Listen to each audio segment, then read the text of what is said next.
اعوذ باللہ من الشیطان الرجیم بسم اللہ الرحمن الرحیم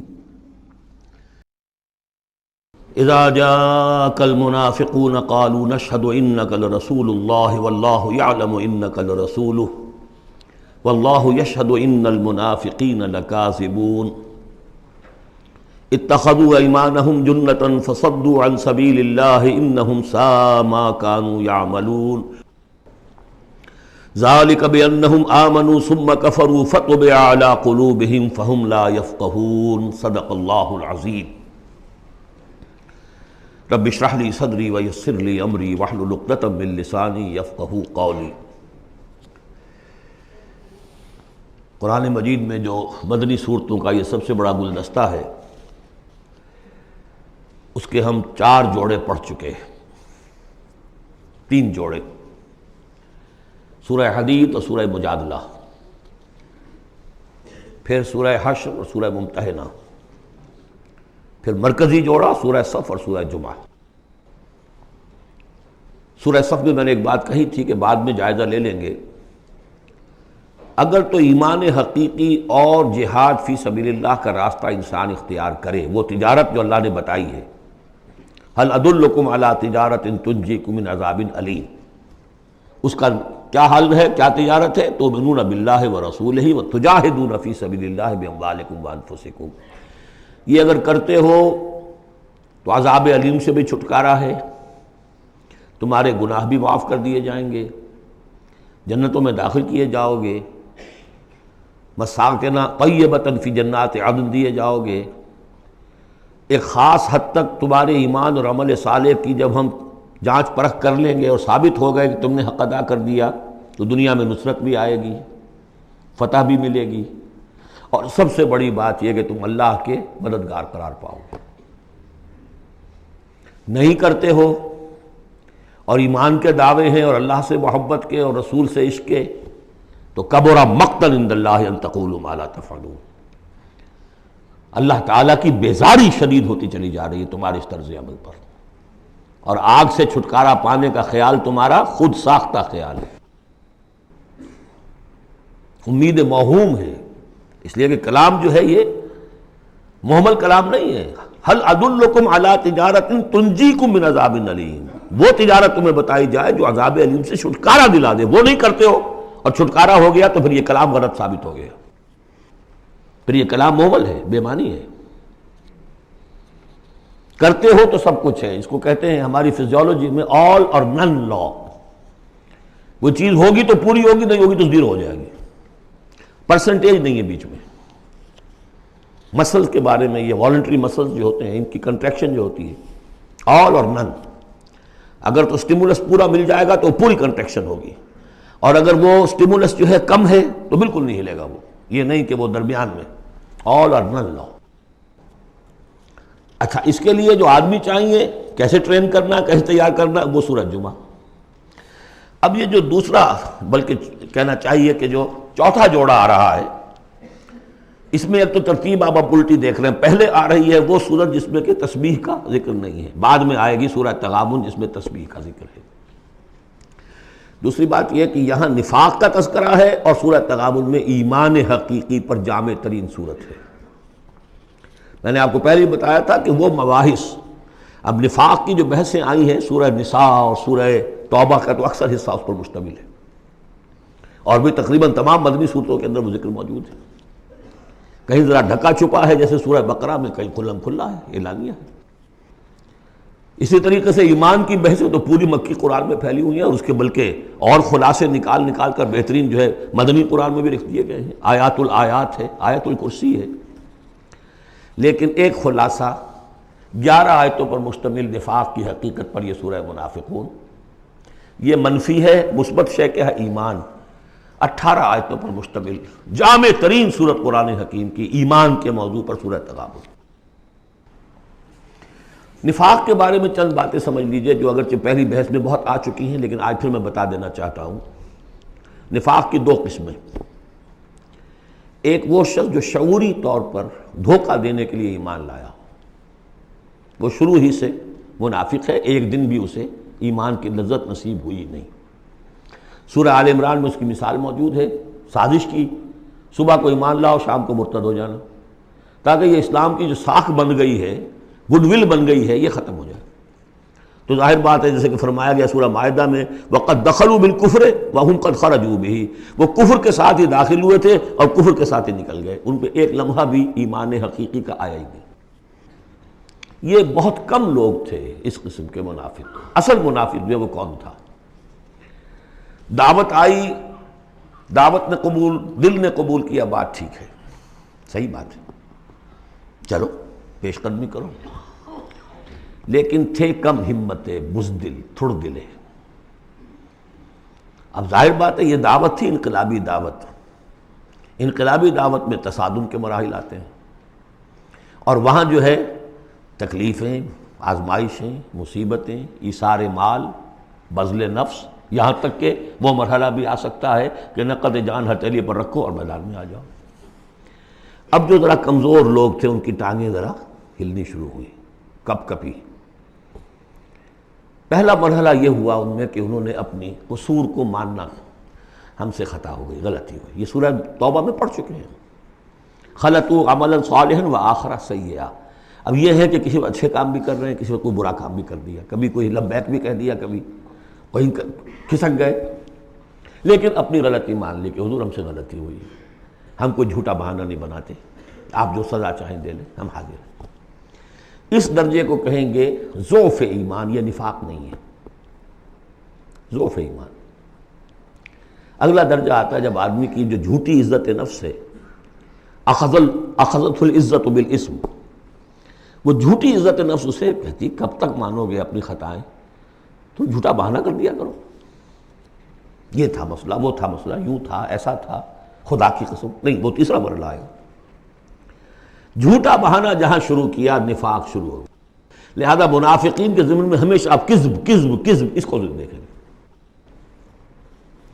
اگلا مرحلہ آیا، انہوں نے دیکھا کہ یہ تو اب ہماری قسم، ہم جو بہانہ بناتے تو لوگ مسکراتے ہیں، کچھ وہ سمجھتے ہیں کہ یہ جھوٹا بہانہ بنا رہا ہے، لہذا قسمیں کھا کر مؤکد کیا اپنی قسموں سے۔ یہ سیکنڈ سٹیج میں ٹی وی آ گئی، نفاق کی T V in second stage, جھوٹا بہانہ فرسٹ سٹیج، جھوٹی قسم سیکنڈ سٹیج۔ ایک عرصہ آتا ہے کہ اس کے بعد اس پر بھی اعتماد لوگوں کا اٹھ جاتا ہے، تو اب ان کے اندر ایک شدید قسم کا ریئیکشن پیدا ہوتا ہے، ایمان اور اہل ایمان کی دشمنی پیدا ہو جاتی ہے، اور یہ دشمنی سب سے زیادہ ٹارگٹ کرتی ہے قائد کو۔ اس نے ہمارے لیے ساری مصیبت کھڑی کر دی، ہم آرام سے اپنے مدینے میں آباد تھے، رہ رہے تھے، یہ آ گیا، اس نے آ کر یہ سارا جو ہے معاملہ ہمارے لیے، بھائی کو بھائی سے جدا کر دیا، خاندانوں میں رفت پیدا کر دی۔ اب ہمارے دوستیاں تھیں ان سے اوس اور خزرج کی دوستیاں تھیں، ان تمام یہودی قبائل سے ہمارے وہ سارے حلیفی تعلقات ٹوٹ گئے، تو وہ ساری دشمنی جو ہے اب یہ عداوت بن جاتی ہے اہل ایمان کی، اور خاص طور پر اہل ایمان کے قائد جو اس وقت کون تھے؟ محمد رسول اللہ۔ دس از دی تھرڈ سٹیج۔ یہ ٹی بی کی وہ تھرڈ سٹیج ہے جو پہلے کبھی ہو جاتی تھی تو ہم سمجھتے تھے کہ اب یہ لا علاج ہے۔ یہ ہے نفاق کی اصل حقیقت۔ اسی لیے اس وقت جو لوگ کسی تحریکی تصور سے آشنا ہی نہیں، انقلابی تصور دین ان کے سامنے آیا ہی نہیں، وہ منافق نہیں ہو سکتا، وہ ضعیف الایمان آدمی ہے۔ لیکن جو شخص ایک مرتبہ کسی تحریک کو، انقلابی تحریک کو قبول کر کے آگے آ جائے، اب وہ منافق ہو جائے گا اگر وہ ٹھیک نہیں چلتا ہے تو۔ یہ بات میری جو ہے آج پلے باندھ لیجئے۔ عام اس وقت مسلمان منافق نہیں، انہیں پتہ ہی نہیں کہ دین کا تصور یہ ہے، دین کا یہ مطلب ہے، مولویوں نے سمجھایا ہی نہیں۔ دین کا نام ہے نماز، روزہ، اور لیلۃ القدر مل گئی تو بیڑا پار، ساری زندگی کے سارے گناہ معاف۔ انہیں تو یہ تصور دیے گئے، حج کرائے تو پاک ہو کے آ گئے، اور عمرہ کیا تو پاک ہو کے آ گئے، باقی یہ کہ تم جس طرح چاہو کماؤ۔ لہذا وہ بیچارے، وہ منافق نہیں ہے، وہ ضعیف الایمان ہے، جو بھی ہے وہ اللہ تعالیٰ جو معاملہ ان سے کرے۔ جو شخص کسی حقیقی انقلابی اسلامی تحریک سے متعلق ہو جائے، اس کو حق سمجھ کر، پھر اگر وہ پیچھے ہٹ رہا ہے اس لیے کہ قائد میں اسے کوئی چیز ایسی نظر آئی کہ یہ تو غلط کار انسان ہے، دھوکے باز انسان ہے، ٹھیک ہے، پیچھے ہٹ جانا چاہیے۔ اگر یہ طریقہ کار جو اس نے بتایا تھا یہ اس سے منحرف ہو گیا ہے، پیچھے ہٹ جانا چاہیے۔ جو اس نے طریقہ کار بتایا تھا اس وقت ہمیں معلوم ہوا تھا ٹھیک ہے، لیکن اب ہم سمجھتے ہیں کہ ٹھیک نہیں ہے، پیچھے ہٹ جانا چاہیے. یہ سب ٹھیک، اس میں نفاق نہیں ہوگا، لیکن محض اس لیے کہ اب مشقت کرنی پڑ رہی ہے، محنت کرنی پڑ رہی ہے، اپنے کیریئر پر آنچ آ رہی ہے، اپنے لیے جو ہیں اور زندگی کی لذتیں جو ہیں ان میں ہمارا گھاٹا پڑ رہا ہے، جائیے کہ کبھی امیر نے ڈانٹ دیا ہے. یہ تو ہوتا ہے جماعتوں کے اندر، ہوتا ہے، زجر بھی ہوتی ہے، توبیخ بھی ہوتی ہے. حضور نے یہاں تک بھی کہا کہ میرا جی چاہتا ہے کہ جو لوگ نہیں آتے فجر کی نماز میں کسی اور کو یہاں پر امام بنا کر کھڑا کر دوں اور جا کر ان کے گھروں کو آگ لگا دوں. یہ بھی تو کہا ہے محمد رسول اللہ صلی اللہ علیہ وسلم. تو بہرحال اس وجہ سے اگر کوئی پیچھے ہٹا تو وہ اس پروسیس میں آ جائے گا، اس کو اچھی طرح سمجھ لینا چاہیے. بسم اللہ الرحمن الرحیم. اذا جاءک المنافقون قالوا نشهد انک لرسول اللہ. اے نبی جب آپ کے پاس آتے ہیں منافق اور وہ کہتے ہیں کہ ہم گواہی دیتے ہیں، ہم کہتے ہیں، ہم اقرار کر رہے ہیں کہ آپ اللہ کے رسول ہیں. واللہ یعلم انک لرسول، اللہ جانتا ہے کہ آپ اس کے رسول ہیں. اللہ سے بڑھ کر اور کون جانتا ہے کہ آپ اللہ کے رسول ہیں. لیکن واللہ یشہد ان المنافقین لکاذبون، اللہ گواہی دیتا ہے کہ یہ منافق جھوٹے ہیں. یہ دل سے بات نہیں کہہ رہے. اتخذوا ایمانہم جنۃ، پہلی سٹیج کاذبون کے حوالے سے یہ جھوٹے ہیں، نفاق کی پہلی سٹیج. پھر انہوں نے اپنی قسموں کو ڈھال بنا لیا. اتخذوا ایمانہم جنۃ فصدوا عن سبیل اللہ، انہوں نے اپنی قسموں کو ڈھال بنا کر اور اللہ کے راستے سے رک گئے. خدا کی قسم یہ مسئلہ تھا، میں اس لیے نہیں جا سکا، میری بیوی بیمار تھی، کوئی دیکھنے بھالنے والا نہیں تھا. انہم ساء ما کانوا یعملون، یہ بہت ہی برا کام ہے جو کر رہے ہیں. ذالک بانہم آمنوا ثم کفروا، یہ وہ لوگ ہیں جو ایمان لا کر کافر ہوئے ہیں. یہ وہ لوگ نہیں ہیں جو دھوکے ہی سے ایمان میں داخل ہوئے تھے. تھوڑی سی پونجی انہیں ملی تھی ایمان کی، آئے تھے، اس وقت بدنیت نہیں تھے، ان کی فطرت نے اپیل کیا تھا اس دعوت نے. لیکن اب جو پاؤں ان کے ہلے ہیں وہ انہیں کیا پتا تھا کہ یہ شہادت گاہ الفت میں قدم رکھنا ہے. لوگ آسان سمجھتے ہیں مسلمان ہونا، یہ تو انہیں معلوم نہیں تھا. یہ تو معلوم نہیں تھا وَلَنَبْلُوَنَّكُمْ بِشَيْءٍ مِّنَ الْخَوْفِ وَالْجُوعِ وَنَقْصٍ مِّنَ الْأَمْوَالِ وَالْأَنفُسِ وَالثَّمَرَاتِ وَبَشِّرِ الصَّابِرِينَ. وہ تو بن گئے تھے مسلمان. جیسے آئے حضور، پورے اوس اور خزرج کے قائدین ایمان لا چکے تھے، سارا قبیلہ لے آیا، ٹھیک ہو گیا. انہیں کیا پتا تھا کیا کچھ آ رہا ہے اس کے پیچھے. یہ ایمان جو ہے یہ تو یوں سمجھیے کہ ٹپ آف دی آئس برگ ہے، اس کے نیچے جو اصل برگ جو آیا ہے برف کا تودا، تو وہ پھر ان کے پاؤں ہے. اس میں بھی جب تک اقرار ہو اپنے تقصیر کا تو وہ ذوف ایمان کہلائے گا، نفاق نہیں. خذ من اموالہم صدقۃ تطہرہم وتزکیہم بہا، ایسے لوگوں کا علاج بھی سورہ توبہ میں آ چکا ہے.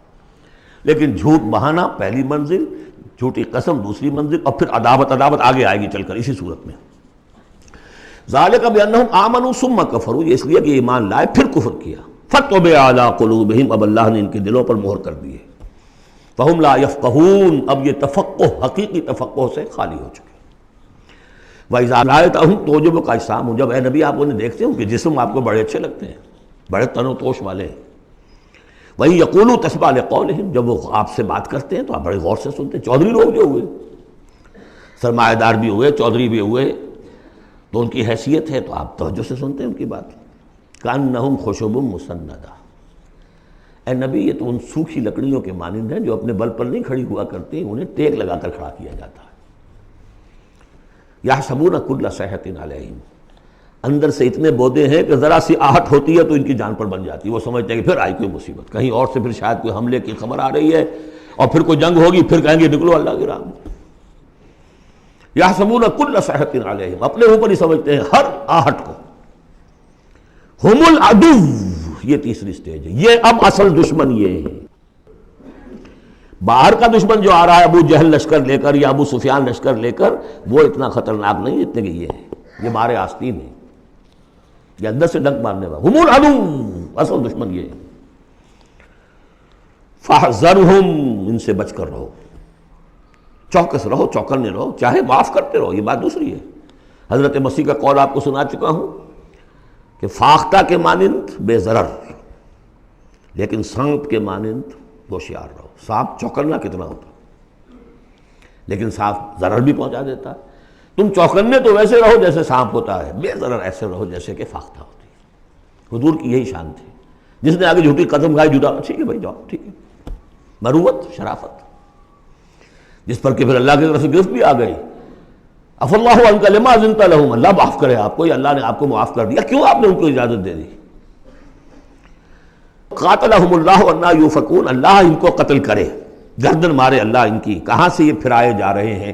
یعنی قسمت کی خوبی دیکھیے، ٹوٹی کہاں کمند، دو چار ہاتھ جب کہ لبے بام رہ گیا. محمد کا زمانہ نصیب ہوا صلی اللہ علیہ وسلم، ان کی دعوت پر لبیک کہنا نصیب ہو گیا. یہ نصیب اللہ اکبر لوٹنے کی جائے، لیکن کہاں سے یہ واپس پھرے، کس جگہ کمند ٹوٹی ہے. وَإِذَا قِيلَ لَهُمْ تَعَالَوْا يَسْتَغْفِرْ لَكُمْ رَسُولُ اللَّهُ، جب ان سے کہا جاتا ہے آؤ بھائی غلطی مان لو اپنی، تو اللہ کے رسول تمہارے لیے استغفار کریں گے. تو رسول کی دشمنی تو ان کے دل میں بنی ہوئی ہے، کیسے آئیں؟ جب کہا جاتا ہے آؤ تمہارے لیے اللہ کے رسول استغفار کریں گے اللہ سے، لَوَّوْا رُؤُوسَهُمْ، وہ اپنے سروں کو مٹکا، جی آئیں گے ٹھیک ہے ذرا میں بعد میں آؤں گا. وَرَأَيْتَهُمْ يَصُدُّونَ وَهُمْ مُسْتَكْبِرُونَ، اور آپ دیکھتے ہیں انہیں کہ وہ رک جاتے ہیں، آتے نہیں، تکبر ہے، مستکبرون. اب نبی کے سامنے جا کے روز اپنی خطاؤں کو ہم اعتراف کرتے رہے، ہماری بھی کوئی عزت نفس ہے. یہ کیا ہے جس وقت چاہا ہمیں ڈانٹ دیا، آخر یہ کہ عزت نفس ہے ہماری بھی. سواء علیہم استغفرت لہم ام لم تستغفر لہم، برابر ہے ان کے لیے نبی، چاہے آپ استغفار کریں چاہے نہ کریں، لن یغفر اللہ لہم، اللہ ان کو ہرگز معاف نہیں کرے گا. اس سے اگلی سٹیج میں یہ آیت آ چکی ہے سورہ توبہ میں، استغفر لہم او لا تستغفر لہم ان تستغفر لہم 70 مرۃ فلن یغفر اللہ لہم. اب اے نبی ان کے لیے تو چاہے آپ استغفار کریں چاہے نہ کریں، آپ 70 مرتبہ بھی استغفار کریں گے تب بھی اللہ ان کو معاف نہیں کرے گا. اور حضور کی مربت دیکھیے، حضور فرماتے ہیں کہ اگر مجھے یہ معلوم ہوتا کہ 70 سے زیادہ مرتبہ استغفار کرنے سے ان کی نجات ہو جائے گی تو میں 70 سے زیادہ مرتبہ استغفار کرتا. لیکن یہاں 70 مراد نہیں ہے، 70 سے مراد جتنی چاہے آپ استغفار کر لیں. ہم الذین، اب یہ عداوت کا جو ہے ان کا جو نقشہ ہے، یہ واقعات پیش کیے جا رہے ہیں. ایک غزوے سے واپسی پر دو مسلمانوں کی کچھ لڑائی ہو گئی، ایک مہاجر تھے اور ایک تھے انصاری. اب وہ پانی بھرنے پر کہیں، بلکہ ان کی بھی نہیں، ان کے خادموں کی لڑائی ہو گئی تھی. اس کو وہاں منافقوں نے اچھال دیا، مہاجرین اور انصار کا جھگڑا بنا دیا، اور کہا اس وقت آ کے عبداللہ ابن ابی نے کہ دیکھو تم نے اصل میں اے انصار، اے مدینے والو، یثرب والو، تمہاری مثال تو وہی ہے جو کہتے ہیں کہ سمن کلبک یا لوگ اپنے کتے کو کھلا پلا کے موٹا کرو، کس کا بھی تمہیں ہی کاٹے گا. تم نے ان کو جگہ دی، پناہ دی، کھلایا پلایا، اب یہ تمہارے سر کو آ رہے ہیں، غریبانوں کو آ رہے ہیں.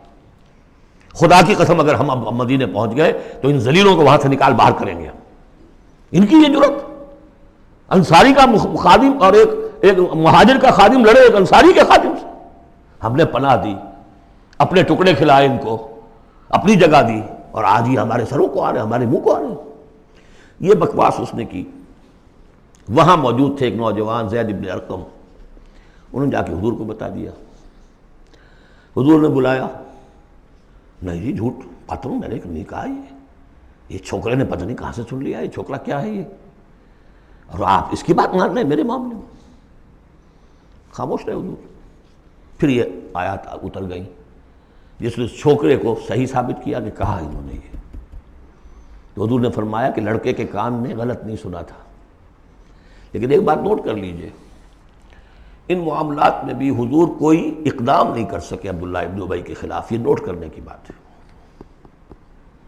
یہ جو لوگ سمجھتے ہیں کہ مکمل سٹیٹ قائم ہو چکی تھی مدینے میں، فوراً حضور کے جاتے ہی بڑی حماقت کے اندر مبتلا ہے.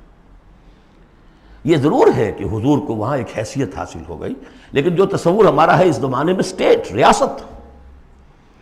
ریاست میں کبھی یہ ہو سکتا ہے کہ فوج میں سے 1000 میں سے 300 بھاگ جائیں اور ان سے کوئی باز پرس بھی نہ ہو بعد میں. Is it possible؟ آج کی جدید ریاست میں کہیں یہ ممکن ہے کہ آپ کہیں اور عدالت، کسی اور عدالت میں اپنا مقدمہ لے جائیں؟ محمد کی عدالت میں نہیں جانا جی، ہمیں تو یہودیوں کی عدالت میں جانا ہے. منافقین یہ کرتے تھے، کوئی پکڑ نہیں تھی. پکڑ کب شروع ہوئی ہے؟ فتح مکہ کے بعد. اب یہ اس کی خوش قسمتی تھی عبداللہ ابن ابی کہ اس سے پہلے یہ واصل جہنم ہو گیا خود ہی. ورنہ یہ کہ فتح مکہ کے بعد ریاست قائم ہوئی ہے. یہی وجہ ہے کہ اس کے بعد پھر جب جنگ کا اعلان ہوا ہے تو جو نہیں گئے ان سے باس پرس ہوئی ہے، حساب کتاب ہوا، اس سے پہلے نہیں۔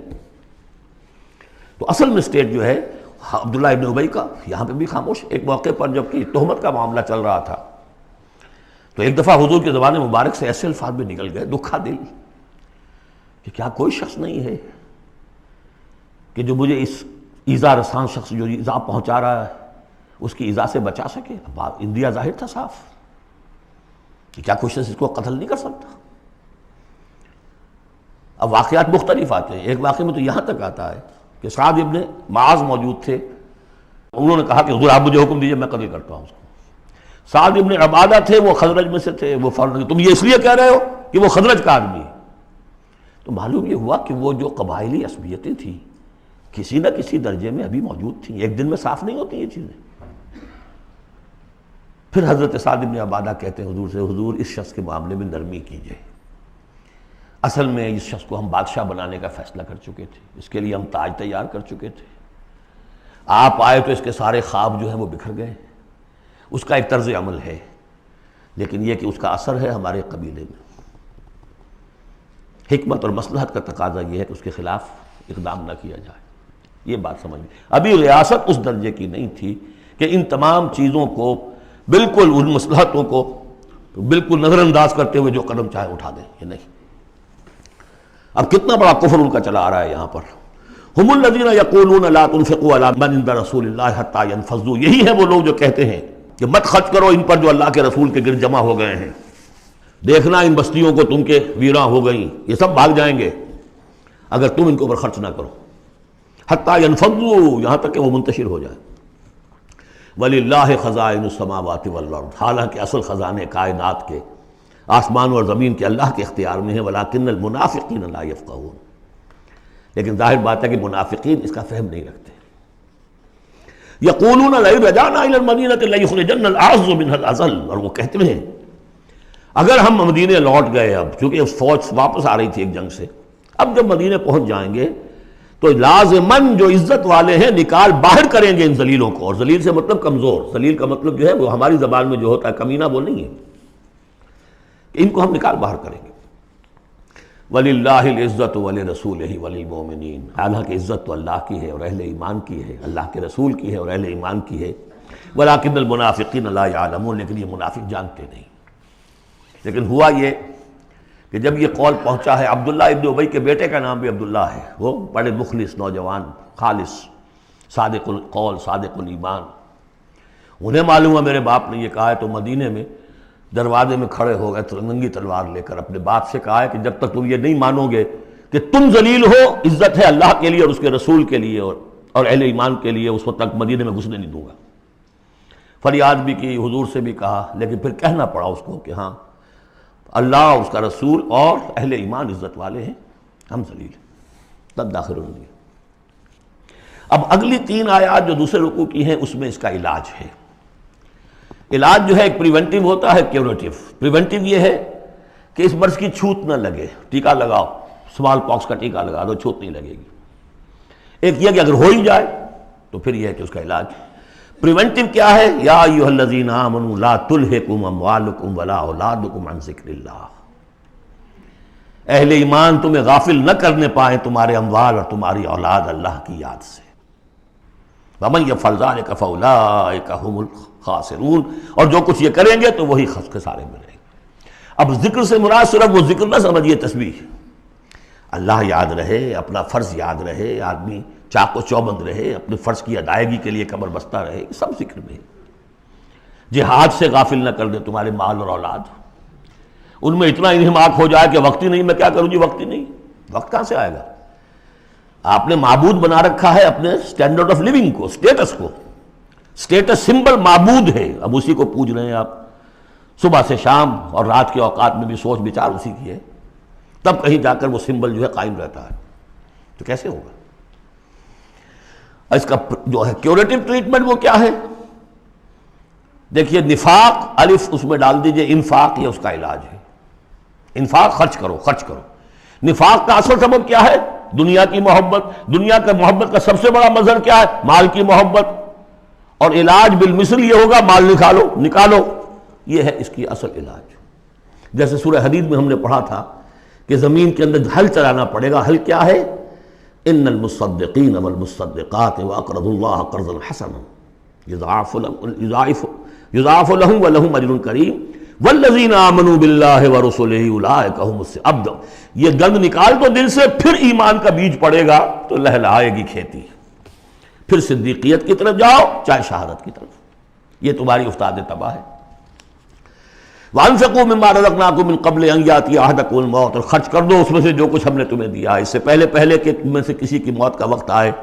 فَيَقُولَ، پھر وہ اس وقت کہے رَبِّ لَوْلَا أَخَّرْتَنِي إِلَىٰ أَجَلٍ قَرِيبٍ، پروردگار اسے ذرا کچھ دیر کے لیے مؤخر کر دے۔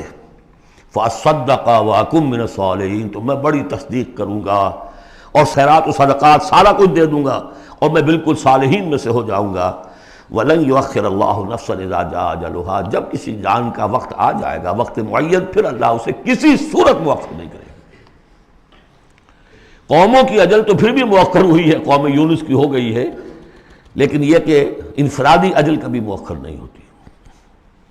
وَاللَّهُ خَبِيرٌ بِمَا تَعْمَلُونَ، اور جو کچھ تم کر رہے ہو اللہ اسے باخبر ہے۔ اب یہ تو تھا منفی نفاق، مثبت ہے ایمان۔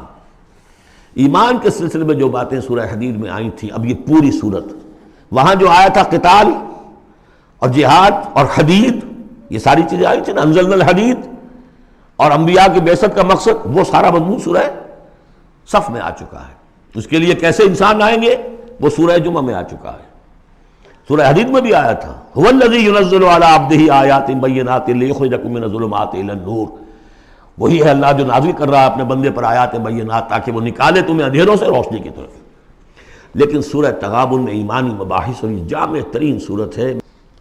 لیکن ایک بات یہ ہے کہ سورہ حدید کے بعد نمبر 2 میں سمجھتا ہوں کہ یہ سورہ مبارکہ بھی اللہ نے مجھے عطا کی ہے۔ اس کے اسرار و رموز، اس کا نظم اس قدر واضح اللہ کے فضل و کرم سے ہے۔ آپ بھی نوٹ کر لیجئے، اس میں صرف اشارات ہو سکتے ہیں۔ 2 رکوع ہیں، 10 آیتیں اور 8 آیتیں۔ پہلے رکوع کی 10 آیتوں میں 7 آیتوں میں نریشن ہے ایمان کی، ایمان یہ ہے یہ ہے یہ ہے یہ ہے، اور 3 آیتوں میں بڑی زوردار دعوت ہے، پس لاؤ ایمان، مانو ان باتوں۔ دوسرے رکوع کی 8 آیتوں میں سے پہلے 3 میں ایمان کے ثمرات بیان ہوئے، پہلے 5 میں ایمان حقیقی اگر ہے تو اس کا یہ ثمرہ ہے، یہ ثمرہ ہے، یہ ثمرہ ہے۔ اس درخت میں اگر آم کا درخت صحت مند ہے تو آم لگتے ہیں کہ نہیں؟ تو ایمان کا درخت صحت مند ہے اگر، تو اس میں کوئی ثمرات لگیں گے، کوئی پھل لگیں گے کہ نہیں؟ یا ٹھنڈی ہے؟ وہ درخت، وہ پھل کون سے ہیں؟ کچھ داخلی پھل ہیں جو انسان کے اندر کھلتے ہیں پھول، کچھ باہر ہیں جو ظاہر ہوتے ہیں، اور پھر آخر میں 3 آیتوں میں زوردار دعوت ہے کہ ان تقاضوں کو پورا کرو۔ بسم اللہ الرحمن الرحیم، یسبح للہ ما فی السماوات و ما فی الارض، یہ تیسری مرتبہ یسبح آ گیا۔ ایک مرتبہ سورہ جمعہ میں، ایک مرتبہ سورہ حشر میں آ چکا تھا، یسبح لہ ما فی السماوات والارض، وما فی کے تکرار کے بغیر، دوسری مرتبہ سورہ جمعہ کے شروع میں، تیسری مرتبہ یہ تغابن۔ لہ الملک و لہ الحمد، اب یہ ساری چیزیں آ چکی ہیں سورہ حدید کے اندر۔ بادشاہی بھی اسی کی ہے، حمد بھی اسی کے لیے، وَهُوَ عَلَىٰ كُلِّ شَيْءٍ قَدِيرٌ، وہ ہر چیز پر قادر ہے۔ هُوَ الَّذِي خَلَقَكُمْ، اسی نے تمہیں بنایا ہے نا، فَمِنْكُمْ كَافِرٌ وَمِنْكُمْ مُؤْمِنٌ، تو کتنی عجیب بات ہے کہ تم میں سے کوئی مومن ہے کوئی کافر ہے۔ بنانے والا تو سب کا ایک ہے، سب کو مومن ہونا چاہیے، سب کو اس کا شکر گزار ہونا چاہیے، سب کو اس کے سامنے جھکنا چاہیے، لیکن واقعہ یہی ہے، هُوَ الَّذِي خَلَقَكُمْ، اس نے بنایا تم سب کو۔ فَمِنْكُمْ كَافِرٌ وَمِنْكُمْ مُؤْمِنٌ وَاللَّهُ بِمَا تَعْمَلُونَ بَصِيرٌ، اور جو کچھ تم کر رہے ہو اللہ دیکھ رہا ہے۔ اس میں بڑا ایک یوں سمجھیے کہ بڑی دھمکی ہے، اللہ دیکھ رہا ہے، یعنی یہ کہ جو بھی اس کی مخلوق میں سے اس کا کفر کرے پھر اس کے ساتھ وہ نمٹے گا اس سے۔ وَاللَّهُ بِمَا تَعْمَلُونَ بَصِيرٌ، ہم تمہیں دیکھ رہے ہیں، تمہاری حرکتیں ہماری نگاہ میں ہیں۔ کیا مطلب ہوتا ہے اس کا؟ خلق السماوات والارض بالحق، اس نے آسمان اور زمین پیدا کیے ہیں ایک پرپس کے ساتھ، باطل نہیں ہے یہ تخلیق، عبث نہیں ہے یہ تخلیق، حق کے ساتھ، با مقصد، با نتیجہ، اور خاص طور پر تم اس کی کریشن کا کلائمیکس، وَصَوَّرَكُمْ فَأَحْسَنَ صُوَرَكُمْ، اور تمہاری جو نقشہ کشی کی ہے تو کتنی عمدہ کی ہے۔ انسان کا جسم، اس کا اریکٹ پوسچر، پھر کس طریقے سے جو اس میں جنسیں بنائی گئی ہیں، کس قدر کامل ہم آہنگی ہوتی ہے، پھر چہرے پہ جو نقش و نگار ہیں، ایک ایک چیز پر غور کرو. فصورکم واحسن صورکم، بہترین صورت بنائی تمہاری. وَإِلَيْهِ الْمَصِيرُ، اسی کی طرف لوٹ کر بھی آنا ہے. یہ سب کچھ بنا کر ایسے نہیں چھوڑ دیا تمہیں. تم اتنی گھٹیا شے نہیں ہو کہ بس اٹھا کے پھینک دی، نہ کھلونا ہو کہ کھیلے اور بس اس کے بعد جی اٹھتا گیا. یہ ایک سیریس کریشن ہے، پرپسفل ہے، نتیجہ نکلے گا. اب دیکھیے ایک آیت میں جمع کیا ہے وہ تمام جو ایمانیات، ایمان بالعلم، علم خداوندی کا جو ایمان ہمارا ہونا چاہیے. آپ کو کئی کئی آیتوں میں ملے گا قرآن میں بہت سے مقامات پر. یہاں ایک میں 3 ڈائمنشنز دی ہیں. یعلم ما فی السماوات والارض، ایک ڈائمنشن، وہ جانتا ہے جو کچھ آسمان میں ہے، جو کچھ زمین میں ہے. کیا باقی رہ گیا؟ لیکن سیکنڈ ڈائمنشن وَيَعْلَمُ مَا تُسِرُّونَ وَمَا تُعْلِنُونَ، وہ بھی جانتا ہے جو تم چھپاتے ہو اور وہ بھی جانتا ہے جو تم ظاہر کرتے ہو. تیسری ڈائمنشن اور آئی، وَاللَّهُ عَلِيمٌ بِذَاتِ الصُّدُورِ، سینوں کے اندر جو کچھ ہے وہ پنہاں ہے، وہ بھی اللہ جانتا ہے. میں کافی عرصے تک متردد رہا کہ یہ تو پھر تکرار ہو گئی، جو کچھ ہم چھپاتے ہیں وہی ہمارے سینے میں ہے نا، اور تکرار محض کلام کا عیب ہے. یقیناً یہاں کوئی اور بات ہونی چاہیے. تو جب انکشاف ہوا کہ اس سے مطلب ہے even your sub conscious mind which even you don't know yourself what is lurking in the subconscious mind، تمہارے تحت الشعور کے اندر جو طوفان اٹھتے رہتے ہیں اللہ تو اس سے بھی واقف ہے. He knows you through and through، وہ تمہارے جین سے واقف ہے. هو عالم بكم اذ انتم اجنۃ فی بطون امہاتکم، اپنی ماؤں کے پیٹ میں جنین کی شکل میں تھے، اللہ تب بھی جانتا تھا تمہیں. تو وہ تو تمہارے سب کانشیس مائنڈ، تم نہیں بات جانتے نہیں، تمہیں نہیں معلوم، تم بسا اوقات دھوکہ کھا جاتے ہو. تمہارا تحت الشعور جو ہے وہ تمہیں دھوکہ دیتا ہے، لیکن اللہ اس سے بھی واقف ہے.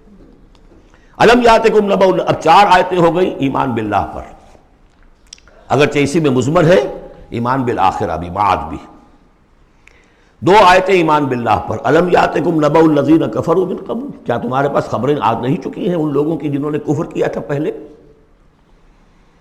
قوم نوح، قوم ہود، قوم صالح، پورا مکی قرآن پڑھ چکے ہو نا. اب تو ہم نزول کے اعتبار سے بھی بات کہہ سکتے ہیں اور اب اپنے اس دورہ قرآن کے اعتبار سے بات کہہ سکتے ہیں، سارا مکی قرآن پڑھ ہی لیا تقریباً. الم یاتکم نبأ الذین کفروا من قبل، کیا آ نہیں چکی تمہارے پاس خبریں ان کی جنہوں نے کفر کیا تھا پہلے؟ اب اس کا تجزیہ کیا ہے. فذاقوا وبال امرہم، انہوں نے اپنے معاملے کی سزا چکھ لی، دنیا میں ہلاک کر دی گئی. وَلَهُمْ عَذَابٌ عَلِيمٌ، اور ابھی ان کے لیے عذاب علیم منتظر بھی ہے. ابھی تو عالم برزخ میں ہے نا، عذاب علیم جو آخرت کا ہے وہ تو ابھی منتظر ہے. اعد اللہ لہم عذابا علیما، اللہ تیار کر کے رکھا ہوا ہے. تجزیہ اگلی آیت میں، ذالک بأنہ کانت تأتیہم رسلہم بالبینات، یہ اس لیے ہوا کہ ان کے پاس ان کے رسول آتے رہے واضح نشانیاں لے کر، واضح نشانیاں، واضح معجزے بھی اللہ نے جس کو دیے. فقالوا، تو انہوں نے کہا اب بشر یہدوننا، کیا بشر انسان ہمیں ہدایت دیں گے؟ فکفروا، اس پر کفر کیا انہوں نے. وتولوا، اور رخ پھیر لیا، گردن موڑ لی. واستغنى اللہ، اللہ بھی غنی ہے، اللہ تو غنی ہے ہی ہے. واللہ غنی حمید، اللہ غنی ہے، حمید ہے. اللہ نے بھی کہا دفع ہو جاؤ، جدھر جانا جاؤ.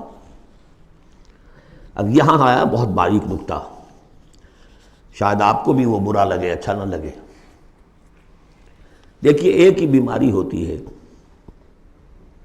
وہ کبھی کسی شکل میں ظہور کرتی ہے، کبھی کسی شکل میں ظہور کرتی ہے.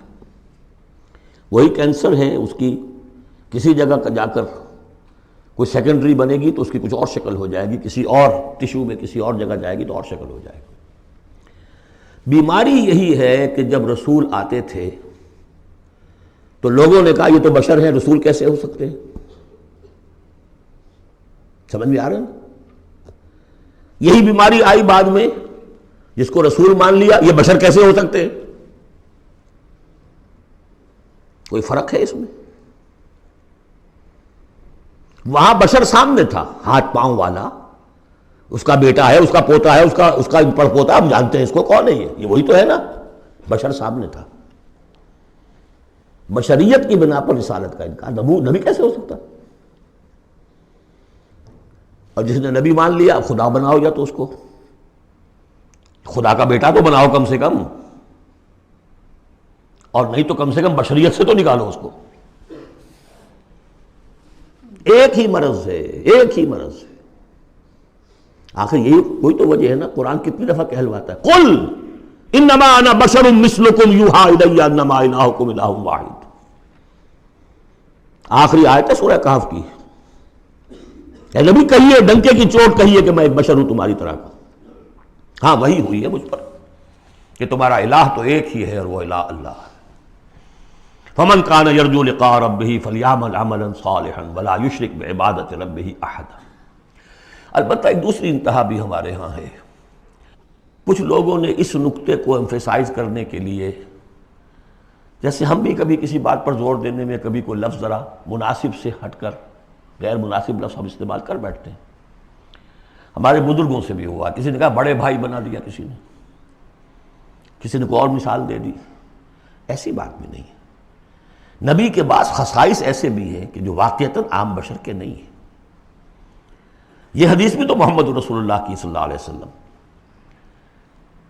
کہ جب آپ سے یہ شکایت کی لوگوں نے، حضور آپ صوم وصال رکھتے ہیں، ہمیں نہیں رکھنے دیتے، ہمیں منع کرتے ہیں آپ۔ صوم وصال یہ ہے کہ آج روزہ رکھا اور اس کو آج شام کو افطار نہیں کیا، پھر رات چل رہا ہے وہ روزہ، اگلا دن بھی، تو 2 دن کا صوم وصال ہو گیا، اگلی روز شام کو جا کے کھولا، یہ صوم وصال ہے۔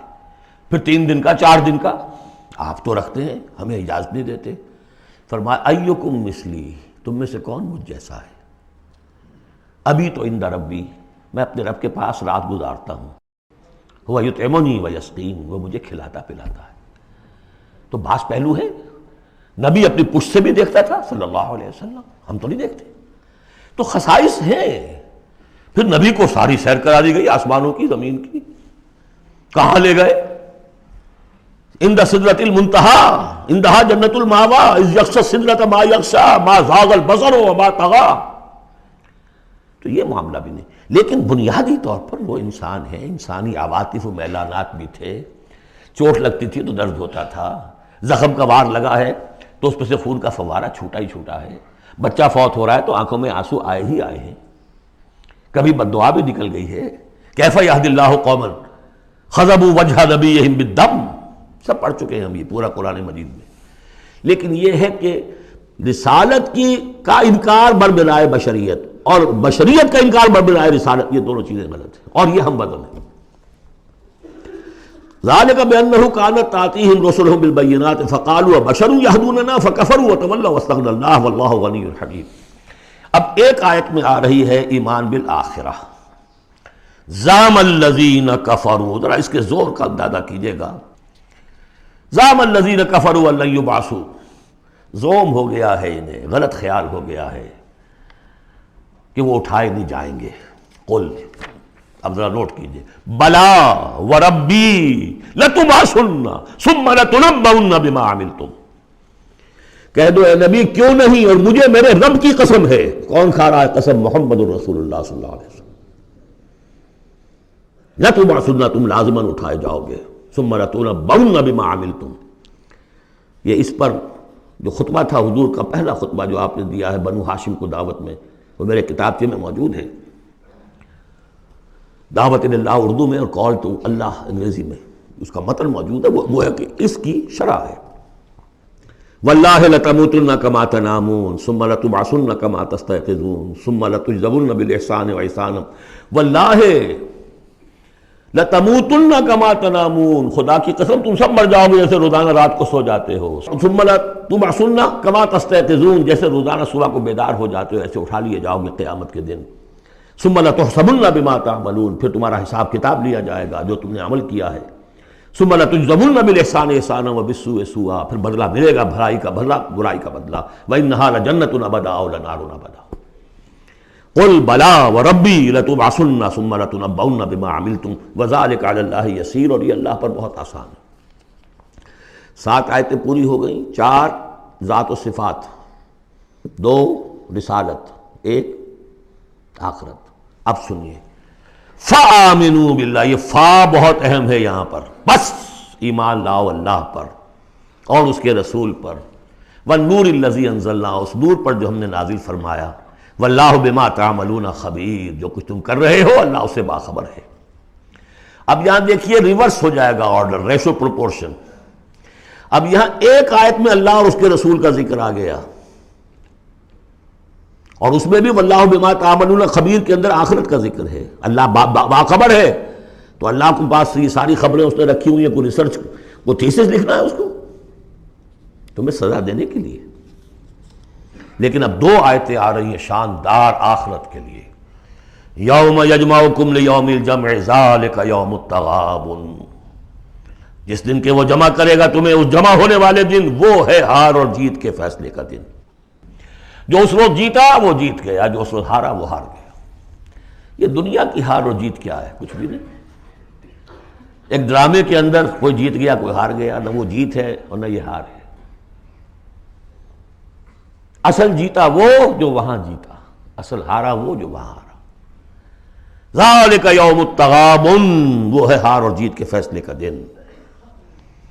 ومن یؤمن باللہ، جیت کس کی ہوگی؟ جو ایمان لائے اللہ پر، ویعمل صالحا، اور عمل کرے اچھے۔ اس کی تفصیل کچھ آگے آ جائے گی، کیا کیا عمل کرنے ہیں۔ یکفر عنہ سیئاتہ، اللہ تعالیٰ اس سے اس کی برائیوں کو دور کر دے گا۔ ویدخلہ جنات تجری من تحتہا الانہار، اور ان باغات میں داخل کرے گا جن کے دامن میں ندیاں بہتی ہوں گی۔ خالدین فیہا ابدا، وہ رہیں گے اس میں ہمیشہ ہمیش۔ ذالک الفوز العظیم، یہ ہے بڑی کامیابی۔ والذین کفروا وکذبوا بآیاتنا اولئک اصحاب النار خالدین فیہا، اور جو لوگ انکار کریں گے اور تکذیب کریں گے ہماری آیات کی، وہ ہوں گے جہنمی اور رہیں گے اس میں ہمیشہ ہمیش، وبئس المصیر، اور یہ برا ٹھکانہ ہے۔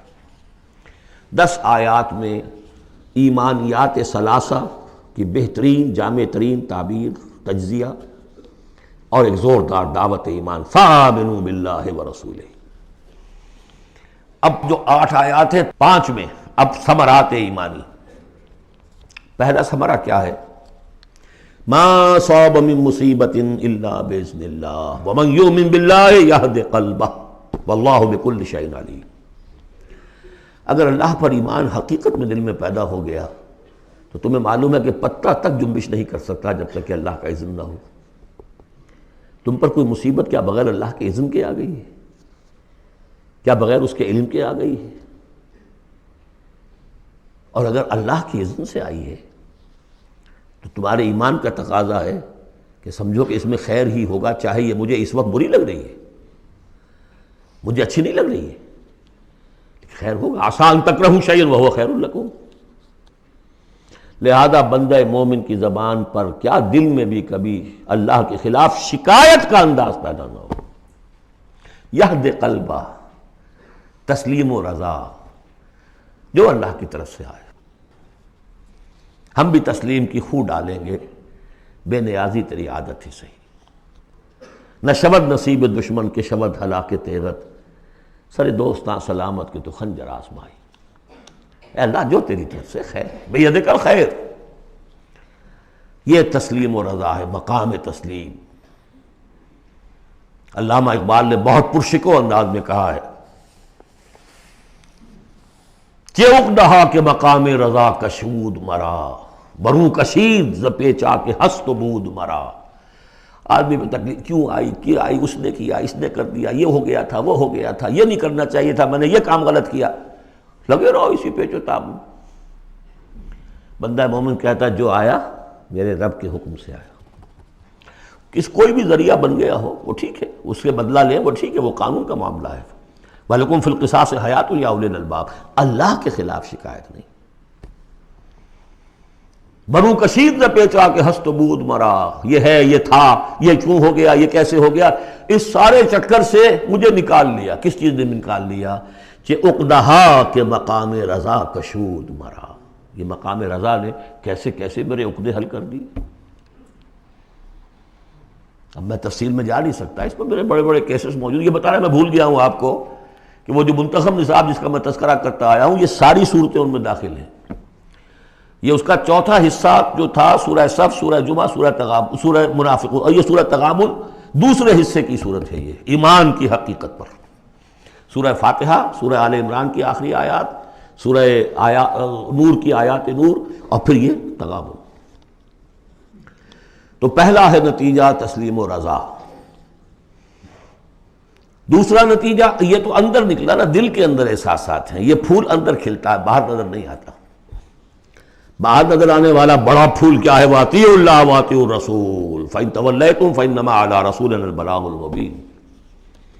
اطاعت کرو اللہ کی اور اطاعت کرو رسول کی، پھر اگر تم پیٹھ موڑ لو گے تو جان لو کہ ہمارے رسول پر سوائے صاف صاف پہنچا دینے کی کوئی ذمہ داری نہیں،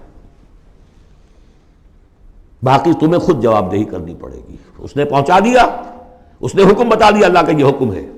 وَأَحَلَّ اللَّهُ الْبَيْعَ وَحَرَّمَ الرِّبَا۔ تم پڑے رہو اپنے الجھنوں میں اور اشکالات میں، انما البیع مثل الربا، لیکن احل اللہ البیع وحرم الربا، اللہ نے حلال کیا ہے بیع کو، حرام کیا ربا کو۔ ہو آر یو، یہ ہو آر یو سے مجھے وہ شعر بھی یاد آ گیا ہے جو مقام تسلیم و رضا پر کہا ہے اکبر الہٰبادی نے۔ رضائے حق پہ راضی رہ، یہ حرف آرزو کیسا یوں ہو جائے۔ اچھا تم اللہ کو سکھا رہے ہو، You want to teach him؟ آرزو، رضائے حق پہ راضی رہے، یہ حرف آرزو کیسا؟ خدا خالق، خدا مالک، خدا کا حکم تو کیسا؟ Who are you؟ تو وہی who are you، اللہ نے فیصلہ کیا ہے یہ حرام ہے یہ حلال ہے۔ تم اللہ کو مانتے ہو کہ نہیں؟ نمبر ایک۔ رسول کو مانتے ہو کہ نہیں؟ نمبر دو۔ قرآن کو مانتے ہو کہ نہیں؟ نمبر تین۔ پھر کوئی دلیل نہیں، نو arguments, either obey or go away، تیسرا راستہ کوئی نہیں۔ وَأَطِیعُوا اللَّهَ وَأَطِیعُوا الرَّسُولَ فَإِن تَوَلَّیْتُمْ فَإِنَّمَا عَلَىٰ رَسُولِنَا الْبَلَاغُ الْمُبِینُ اللَّهُ لَا إِلَٰهَ إِلَّا هُوَ وَعَلَى اللَّهِ فَلْيَتَوَکَّلِ الْمُؤْمِنُونَ۔ پھر ایک پھول اندر جو کھلا ہے، دل میں کھلے گا، ذہن میں کھلے گا، توکل۔ اللہ ہی وہ ہے کہ جس کے سوا کوئی الہ نہیں، اس کی مرضی کے بغیر کوئی چیز جنبش نہیں کر سکتی۔ تمہارے کیے کیا ہو جائے گا؟ کچھ نہیں ہوگا۔ تمہارا کام ہے اپنی سی محنت کر کے نتیجہ اللہ پر۔ سارے وسائل موجود ہو تب بھی یہ نہ سمجھنا کہ یہ کام میں کر سکتا ہوں۔ گاڑی ہے، آج ہی ٹیوننگ بھی کرائی ہے، اس کے ٹینک بھی فل ہے، سب کچھ ٹھیک ہے، میں صبح ضرور جاؤں گا، نہیں جا سکتے۔ جب بھی یہ کہو گے ایمان سے دور ہو گئے۔ وَلَا تَقُولَنَّ لِشَيْءٍ إِنِّي فَاعِلٌ ذَلِكَ غَدًا إِلَّا أَن يَشَاءَ اللَّهُ۔ کبھی مت کہنا کہ یہ کام میں کل ضرور کروں گا، مگر انشاءاللہ کے ساتھ۔ اللہ چاہے گا تو ہوگا، ورنہ نہیں۔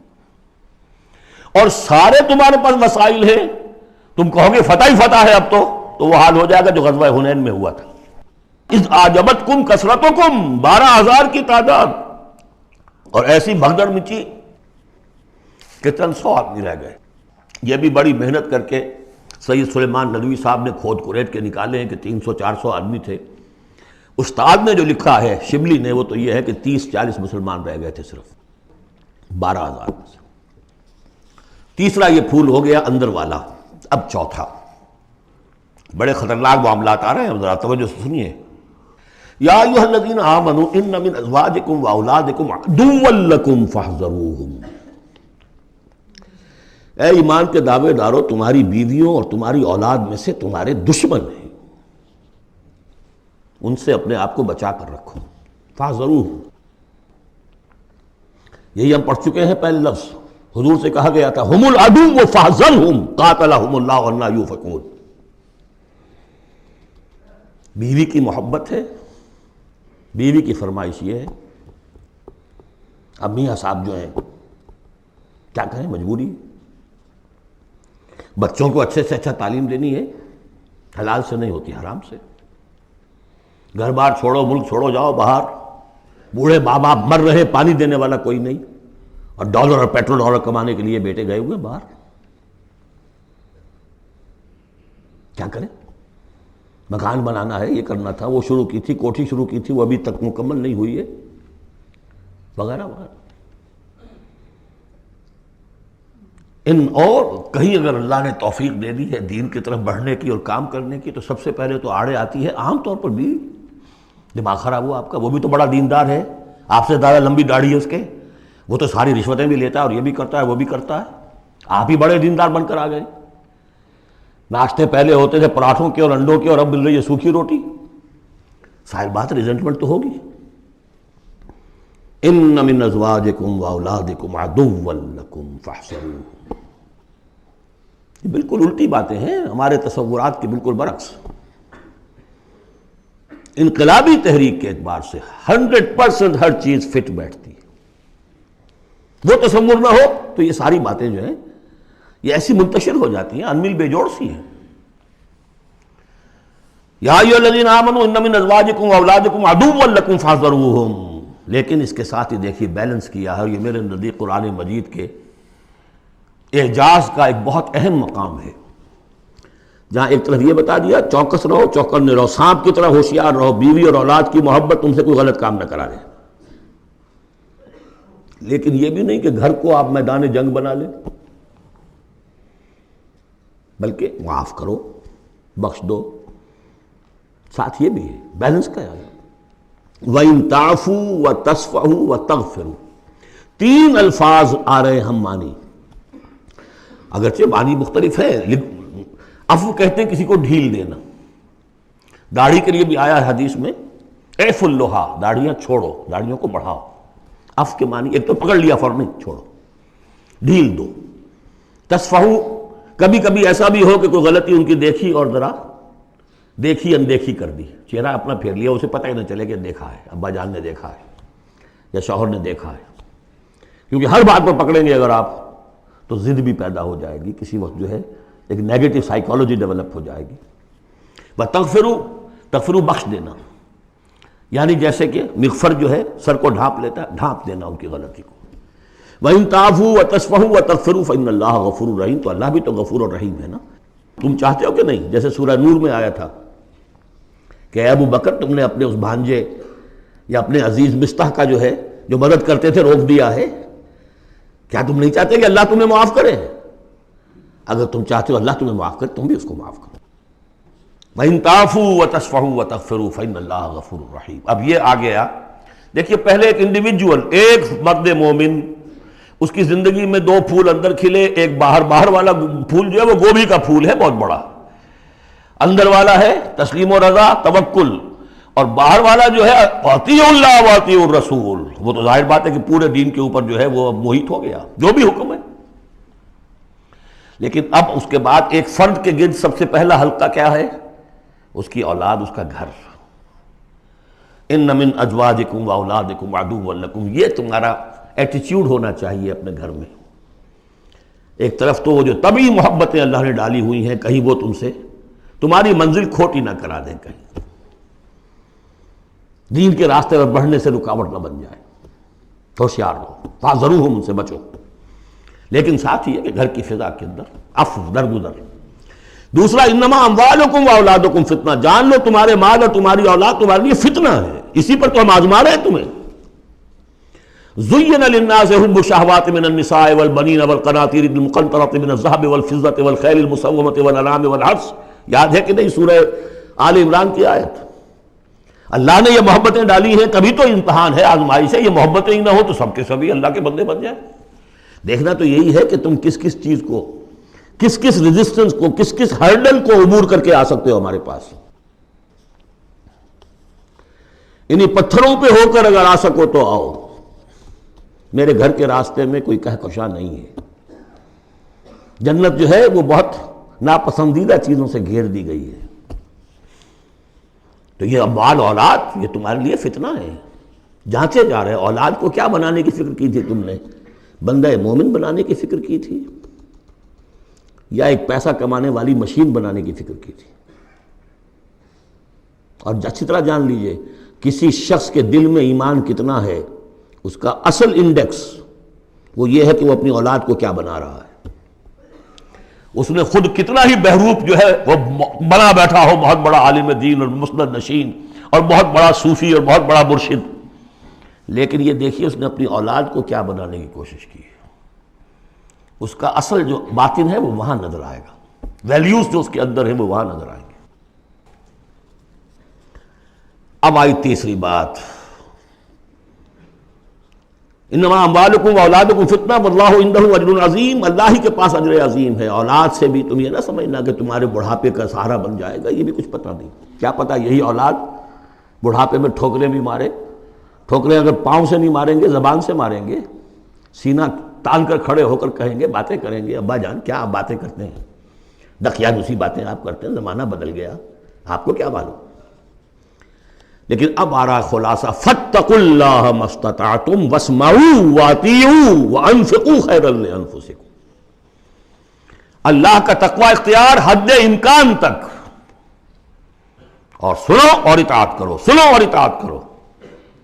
اطیعوا الرسول تو پہلے آ چکا تھا، یہاں یہ کیوں کہا گیا، سوچا کبھی آپ نے؟ اس لیے کہ رسول کی اطاعت، رسول کے زمانے میں رسول کے امیر جس کو مقرر کیا اس کی اطاعت بھی تھی کہ نہیں؟ من اطاعنی فقد اطاع اللہ ومن عصانی فقد عصی اللہ ومن اطاع امیری فقد اطاعنی ومن عصی امیری فقد عصانی۔ غزوہ احد میں اصل جو معصیت ہوئی تھی، نافرمانی ہوئی تھی، وہ کمانڈر کی ہوئی تھی، جہاں سے کہ تیر انداز ان کے حکم کے باوجود، روکنے کے باوجود چلے گئے تھے۔ کیسے سزا دی اللہ نے۔ پھر حضور کے زمانے میں تو حضور تھے، آئندہ کون ہوں گے؟ کوئی اللہ کا بندہ ہوگا جو پھر کھڑا ہو، من انصاری اللہ، جو دین کا ہی کام کرنے کے لیے داعی کھڑے ہوئے ہیں، دعوتیں ہیں، اصل بندہ شہید کھڑے ہوئے، مولانا مودودی کھڑے ہوئے، مولانا الیاس صاحب کھڑے ہوئے، پچھلی صدیوں میں سید احمد بریلوی کھڑے ہوئے، لوگ کھڑے ہوتے رہیں گے۔ من انصاری اللہ، کون ہے جو میرے ساتھ ہاتھ بٹائے؟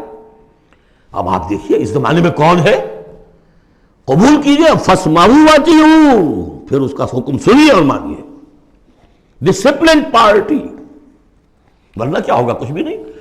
عید آزاداں شکوہ ملک و دین اور عید محکومہ ہجوم مومنین، یہ 30 لاکھ کا ہجوم مومنین ہے جو حج میں ہوتا ہے۔ اگر یہ جماعت ایک ہوتی کسی ایک امیر کے نیچے 30 لاکھ کی، ایک امیر، عظیم الشان انقلاب۔ وانفقوا، اور خرچ کرو، خیرا لانفسکم، یہی تمہارے لیے، خود اپنے لیے بہتر ہے، لگا دو جو بھی کچھ دیا ہے۔ وہی دیکھیے جہاں پہ سورہ حدید، آمنوا باللہ ورسولہ وانفقوا مما جعلکم مستخلفین فیہ فالذین آمنوا منکم وانفقوا لہم اجر کبیر ومن یوق شح نفسہ فاولئک ھم المفلحون، اور جو اپنی جی کے لالچ سے بچا لیے گئے، بخل سے نجات پا گئے، وہی ہیں کہ جو اصل میں فلاح، آخری فلاح کو پہنچیں گے۔ ان تقرضوا اللہ قرضا حسنا، اگر تم اللہ کو قرض حسن دو، یضاعف لکم، وہ تو اس کو تمہارے لیے دگنا کرے گا، چوگنا کرے گا، 700 گنا کرے گا، فیغفر لکم، اور تمہیں بخش دے گا۔ واللہ شکور حلیم، اللہ شکور بھی ہے، حلیم بھی ہے۔ شکور اتنا ہے کہ تم جو بھی کچھ کرتے ہو قدر کرتا ہے کہ میرے بندے نے یہ کیا میرے لیے، اور حلیم اتنا ہے کہ تم نہیں بھی دیتے تو فوراً تمہاری گردن نہیں ناپتا، حلیم الطبع ہے۔ عالم الغیب والشہادہ، وہ جاننے والا ہے کھلے اور چھپے کا، تمہارے سامنے جو کچھ ہے وہ بھی اور جو تم سے غائب ہے اس کا بھی۔ العزیز الحکیم، یہ وہ صورت تھی جس کے شروع میں العزیز الحکیم نہیں آیا تھا، یہاں اختتام پر آ گیا، وہ العزیز ہے الحکیم۔ بارک اللہ لی ولکم فی القرآن العظیم ونفعنی وإیاکم بالآیات والذکر الحکیم۔